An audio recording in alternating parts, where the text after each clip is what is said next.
Hi, my name is Eric Dillard, and we've got a unboxing here from a painter, Easlin Robinson, who's from Tennessee.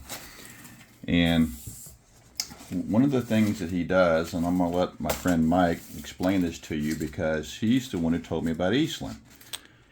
Yeah, so one thing Eastland does is when you send a mini up to him, the first thing he starts to ask is, "What's the history of the mini?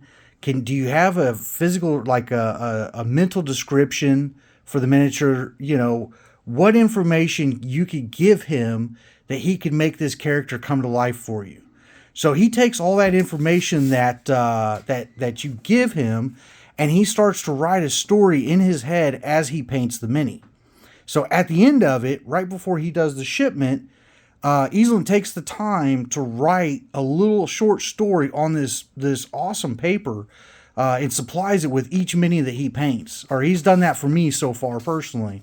And I've got all of these short stories actually hung up in my game room so that when players come in and ask, what all these things are, I could actually show them the minis that are tied to each one of these things. It's just something really cool that this artist goes above and beyond to just kind of blow people away. So, Thank you, Mike. That's a great explanation. So let's take a look at the first mini that he's got. And this is one that's actually metal mini. I believe this is possibly a Reaper mini. But let's get a good close look at it here. But we're going to put it in some better lighting in a moment because the lighting in the room really isn't that great. So I have a photo booth over here now that we can get a really good close-up of it. And you can see much better. yeah, look at the detail of that miniature, man. He does a over-the-top detail on all these little miniatures. And if you look at the base, he's taken the time to even glue on some rocks and sand in there to really give it a lot of definition. Try to get zoomed in there. There we go. Yeah, you can see it really good right there. But man, his highlighting is always just top notch.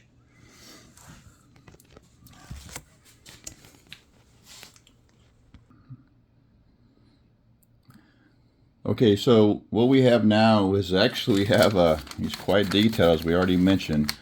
A schematic on this is how I like the tentacles. So we have a kraken that's connected to a boat. So what we're going to do is I'm going to pull all the pieces out and see if we can go ahead and connect it. Then we'll start the video back. Here are some of those pieces. Here's another one. Here's the boat. Let's see. And here's the kraken. So we're going to pause for a moment, try to put it together, and come back to you. All right, gamers. First off, this mini doesn't even come with a base. Easlin made the round base, which looks like obviously beach sand, that it doesn't come with. Secondly, these tentacles, they're magnetized. Look at that. That is just off the charts. Isn't it? And the ship's keel, I think that's what they call it, is magnetized also to the base. Now look at this. I'm sorry, but you'll be hard pressed for me ever to see a better miniature than that. That is competition quality off the chain. Look at his actual back. His back looks like it's actual real scales. I mean, I lobster dive every year, and that looks just like lobster scales. Yeah. From the Keys. Yeah. That's what I'm saying. I don't eat lobster, and look at the wood on the boat and how it started to algae near the top.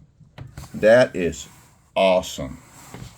I mean, this thing is just incredible. Now remember, it's all magnetized, so I can change around these things all I want. Look at that. See, magnetized.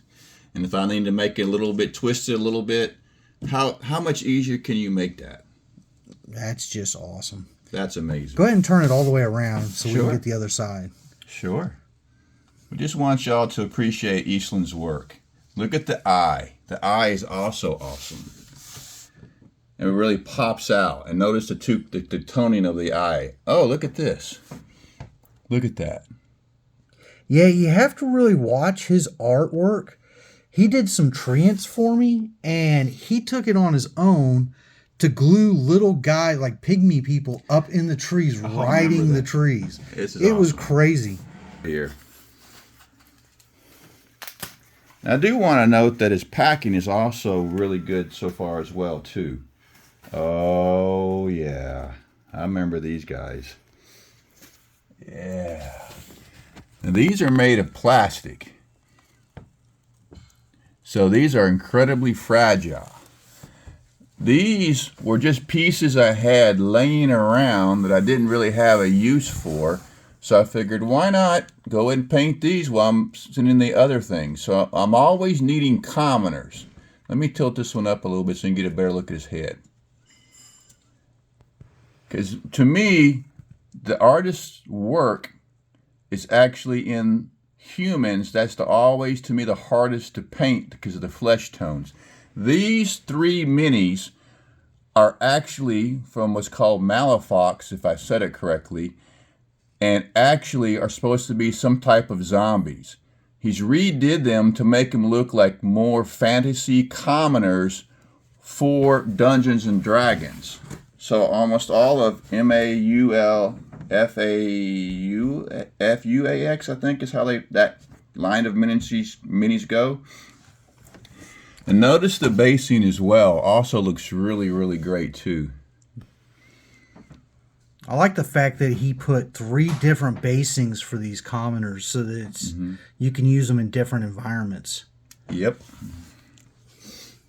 All right. Let's see what else we have here. This we may actually have one damaged. Oh no, she broke. Well, that's unfortunate. We have one here. This was what I thought might be. This was like a Ginsu, like from Chinese or something. He worked on her to make her more into a actual, what I was looking for was a rogue for D&D. Looks like I'm going to have to go ahead and glue her leg back on. It broke right there. Again, this is that is a super fragile. Yeah. Yeah, the plastic ones are from the same line I was just talking to you about, because I know that's from Malafox because of the basing there. But look how good that basing looks. That basing is really good. Unfortunately, she broke, but that's okay. We'll get her working later. Here goes the next one.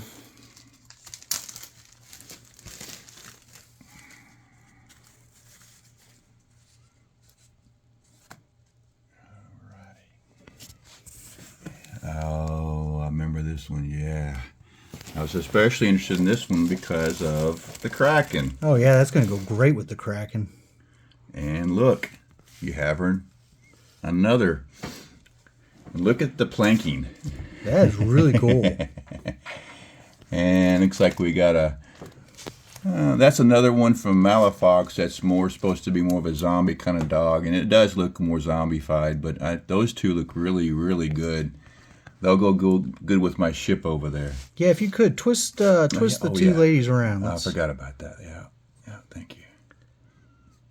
Really good shading. Just the color comes across extremely well on both of those.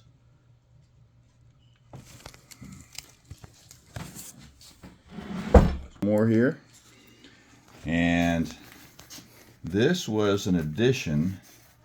Let's see here if I got the right one. I've seen a photo of this. Like, why is there an arm there? Those who have followed me a little bit know, yep, here he is. That what I love to play are monks. Notice the magnetized, right? Here we go. Let's see if this works. Yep. He is magnetized on the base. Oh, no, that's cool.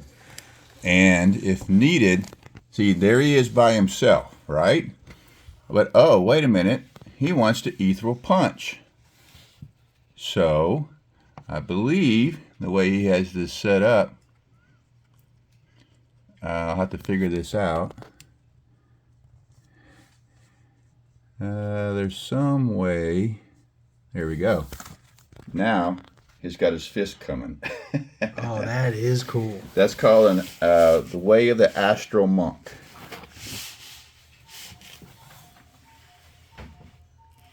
Let me turn him around here. So you have two different setups for this monk. We've actually added some lighting, so hopefully y'all can see a little bit better on the lighting. And those looks like little mushrooms. That's what those are. That is really cool. Again, a lot of detail on the basing. Mm-hmm. Yeah, I'll be using that monk here in a heartbeat. Guaranteed. All right, let's see what else we have. Let's see what's in the box.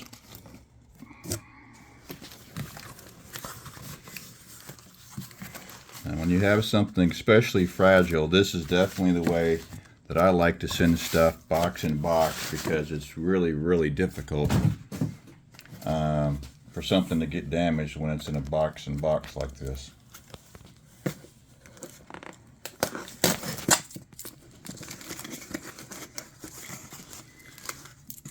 Oh, yeah.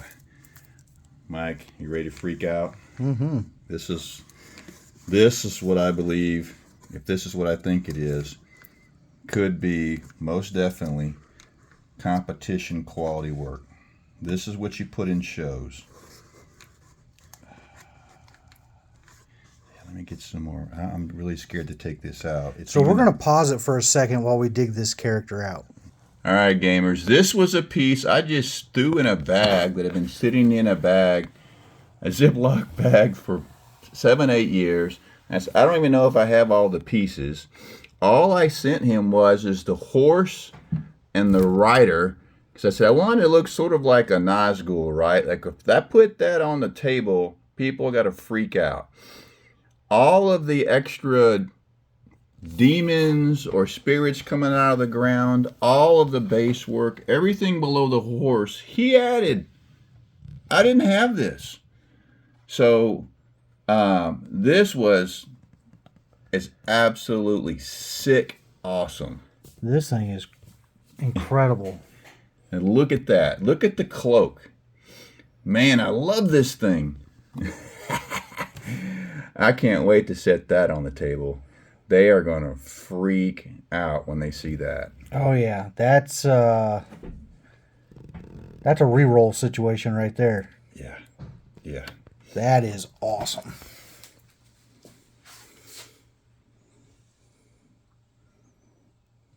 Let's see what else we have here. By the way, sometimes people ask, because I've had continual problems with gamers, even with the single miniature. Hey, I'll get this back to you in 2 weeks. We all have heard this. 2 months later, you're still waiting on the mini. That is not the case with Easlin. When I sent him all of these, I added some minis, mailed him some more. We'll probably dig those out here in a little bit. This was probably from the time I sent this to the time this was done about 3 months. This was one of the characters he geeked out about the most, and he spent a lot of time on this because he said, Eric, the color of this mini, what it is, some kind of bird creature, and how it looks can play into your game in so many different ways. Probably one of the write-ups is on this creature right here. The color of him was a little atypical for fantasy and Dungeons and Dragons.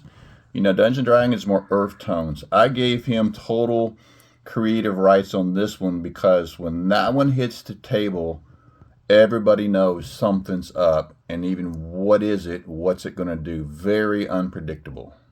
That is really something else. Mm-hmm. I agree. Man, you could use that as like a like one of those unique chaos deities or something like That's that. exactly what I'm thinking about, as some type of look. avatar. Yeah, look at that. That is just cool. Let's see what else we do. Let's see what this is.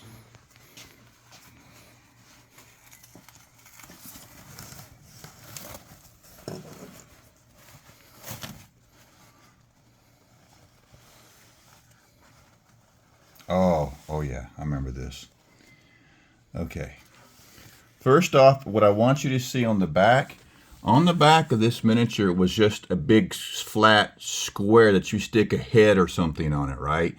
And he said, do you want that there? I said, no, I want that to be able to take it away to make it look all natural, okay? This miniature, look at the detail there. And notice the faces. None of this was visible when I sent it to him. All it had been was airbrushed. And now you can see the different demons and different spirits coming out of it. And especially the back also really pops now. That is pretty cool. That is. Man, there's a bunch of different uses you could use that for. What's an arcane portal is what I'm thinking. But however, Mike, what I'm thinking is something gets sucked into this realm, or somebody's getting sucked out. It could be all kind of different things. But I thought this was much better than the little D&D 1-inch, 2-inch tall arcane portals that come in the minis. You know, the other thing you could do is you could have like a lich, and that could be all the lich's souls that he's caught over time. Oh, yeah. That's a good one. Yeah. That's what's great about D&D and Pathfinder. You know, every one of these things have a name on the bottom of the plate, but that doesn't mean that's what you have to use it for. Look there. Now you've got a green one. Let's see what they did on the back. Again, see the faces, see the different coloring of the spirits and how it kind of mixes. And again on the back, that was supposed to be a big block square. And now it looks like this is how it was made. He had to craft that from hand. That's interesting. Yep. That is going to get nasty when that comes out. That is pretty cool. Look at them together. That's just a great combo. Yep. One I was thinking of for like the planes of hell. Another one for like ethereal spirit. So I wanted one of green, one in red. We're going to pause for a second and we got here.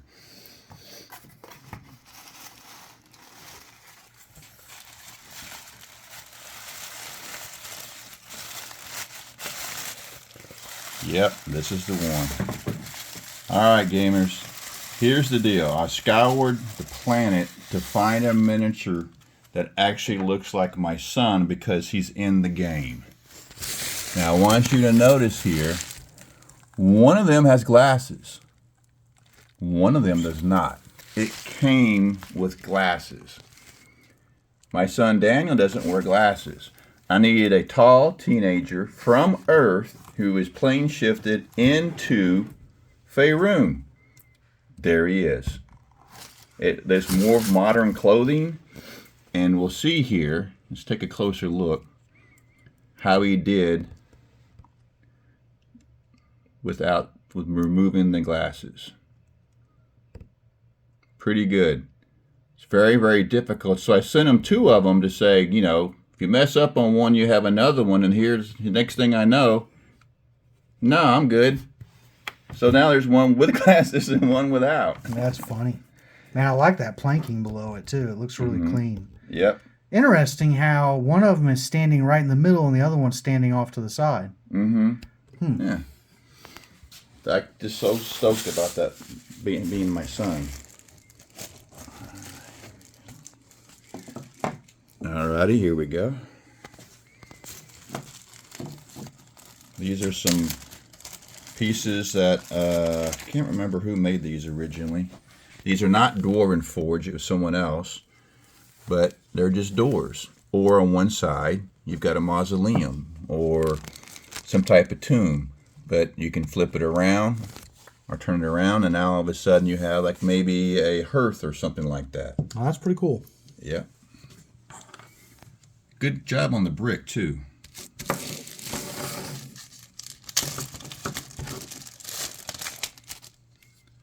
Let's take a, there's another one. Let's see what we got here. That may have not actually had a piece. I remember these guys. These were 3 metal minis I've had forever. Again, not typically from Dwarven Forge, but I wanted them to look like commoners. And they most certainly do. And again, I like the basing a lot. You see a little bit of a color change difference, slight, but important enough in case they're all 3 in battle together like a trio. That certainly would be something I might use for someone being accosted in the alleyway by some street thugs or something like that. And as a DM, I really appreciate that all 3 of the caps are different colors. That way I could track which one's losing hit points. Yeah, exactly. Let's see what else we got.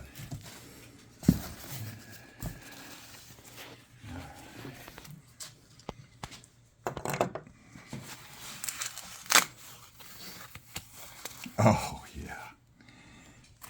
Here comes another avatar or demigod or some female who wants to play a really cool character, spellcaster or something.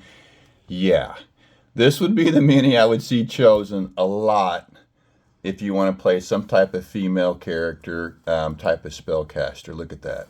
I love the color scheme on that. Yeah, the water is really vibrant. I especially like that a lot. That really pops.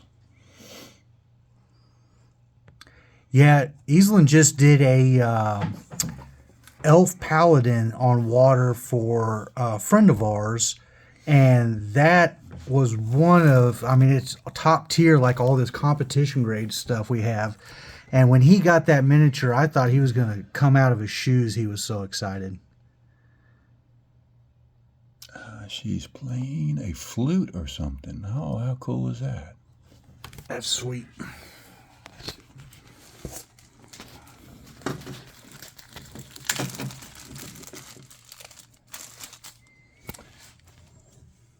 Oh, yeah. That is a cool looking door. Yeah, let's see what's on the other side now. Whoop. Oh, nice. Now we're in a torture chamber, and notice the rust running down the walls. That's pretty nice from the chains. Man, that is epic. Yeah, it looks like my office at work. Oh, okay. Let's see. Well, I think this might be the last piece. Let's see.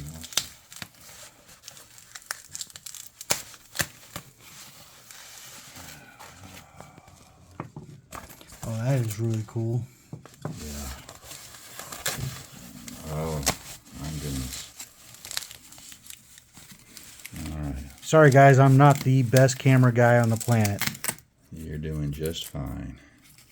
All right. I think I know where these go.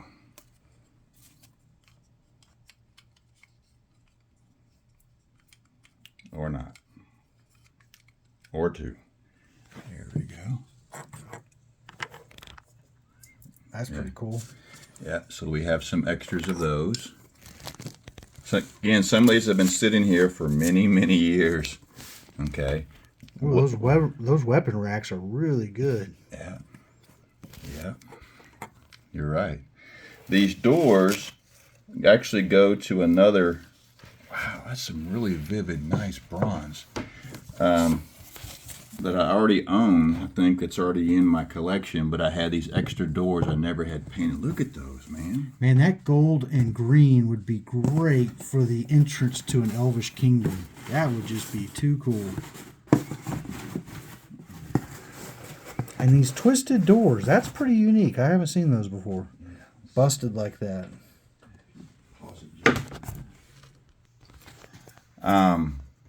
Gamers, when it comes to miniatures, I am incredibly particular because of my standards, my quality. And I got to tell you, that is all, it's all top tier stuff. And especially the pricing that Easlin charges is very reasonable. I am so really happy with all this. You would definitely be a good idea to use him in my recommendation for sure. And I'm really, really particular.